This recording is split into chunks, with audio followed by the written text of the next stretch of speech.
ఆ బ్రహ్మ కీట జనని అంటే బ్రహ్మ నుంచి సృష్టికర్త అయినటువంటి బ్రహ్మ నుంచి ఒక చిన్న కీటం చిన్న ప్రాణి వరకు అందరినీ కూడా సృష్టించింది అమ్మవారు. సమస్త జీవరాశుల్ని సృష్టించింది అమ్మవారు.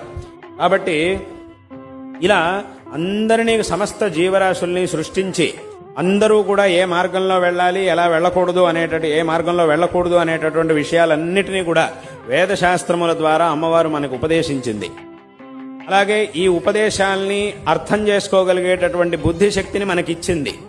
అర్థం చేసుకుని ఏం చెయ్యాలి ఏం చేయకూడదు అనేటటువంటి వివేకాన్ని కూడా మనకిచ్చింది. ఆ బుద్ధిశక్తిని కూడా అమ్మవారు మనకిచ్చింది.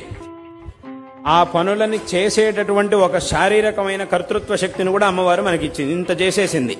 కాబట్టి ఇదంతా చూసి మనం ఏం చెయ్యాలి, ఇప్పుడు మన యొక్క కర్తవ్యం ఏమిటి అంటే అమ్మవారు ప్రపంచాన్ని సృష్టించింది, జీవరాశుల్ని సృష్టించింది, ఈ వేదము శాస్త్రముల్లో ఉపదేశాలను ఎలా ఉండాలి ఎలా ఉండకూడదు అనే విషయాలను ఉపదేశించింది, వాటిని అర్థం చేసుకోగలిగేటటువంటి బుద్ధిశక్తిని మనకిచ్చింది, ఆ పనులను చేయగలిగేటటువంటి శక్తిని మనకిచ్చింది, ఇవన్నీ చేసింది.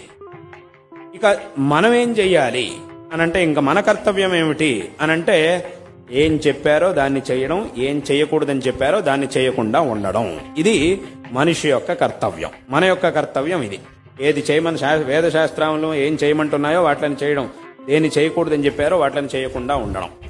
ఒకవేళ ఏది చేయమన్నారో దాన్ని మనం చేస్తే దానికి తగినటువంటి ఫలం కూడా మనకు వస్తుంది. ఏం చేయకూడదని చెప్పారో దాన్ని చేస్తే కూడా దానికి తగినటువంటి ఫలము మనకు వస్తుంది. అంటే ఏం చేయమన్నారో దాన్ని చేయడమే ధర్మము అని అంటే, ఏం చేయకూడదన్నారో దాన్ని చేయడమే అధర్మం అపాపము అని అంటే.